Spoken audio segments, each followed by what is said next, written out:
I'm so sorry. My phone decided it was out of storage, even though I just cleared it. iPhones are amazing. So I'm sorry, because you're going to have to watch this in two parts. I didn't wait for that to happen. I'll try and do this last video quick so it's not overwhelming when you see this one.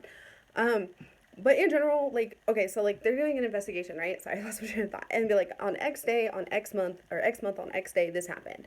But it literally says X. It doesn't tell you a date or a month. And it isn't until they're interviewing that they're like, where were you on the 7th of last month? Because Lilyco had like declined and basically helped murder somebody. Well, not murder them, but distort their face. Um, I just would have loved a time period though. I feel like I would have been more invested if I had a time period. But other than that, like the transitions were really smooth. Overall, it was fantastic. Um, and then moving on, most of the time it used scene to scene. Like there was gutters and it wasn't too like chaotic.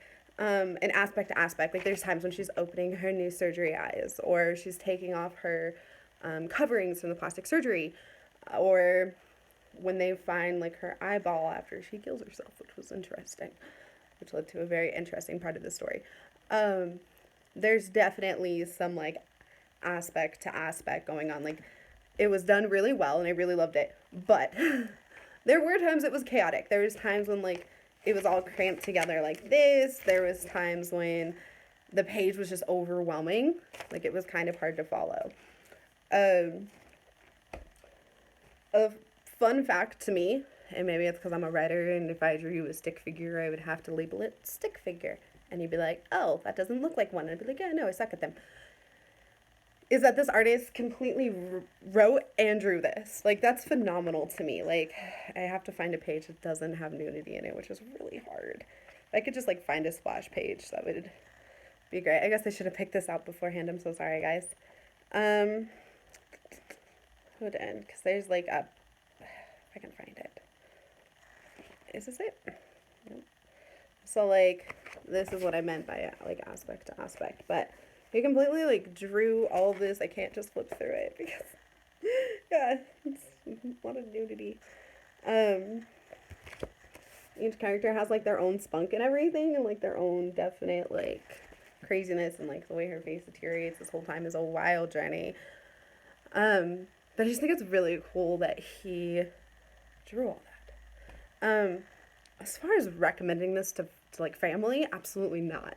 I would not feel comfortable sitting in a room with a family member knowing that they had just read the same like sexual content I did. But I would totally recommend this to a friend. I would actually really like it if someone would discuss this with me because like I put this down and I was like, what did I just read? Um, and I think that like if you're super into psychological horror and even if you're not into the fashion industry, that's fine. Like the story does take place within it, but that's not the full context of the story.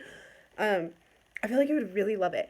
Now, if you're a little squeamish with like sex scenes and nudity and bondage and um, like essentially rape at certain points, then like I really don't do it. Like don't like this is not the book for you. But if you can stomach it and like keep up with the story as these things are taking place, then like totally. It's a really good story. It has a lot of really interesting characters and dynamics that I can't explain it all in 12 minutes, and then my 12 minutes is almost up. But I haven't read a manga in a really long time, and this one just kind of like stole my attention.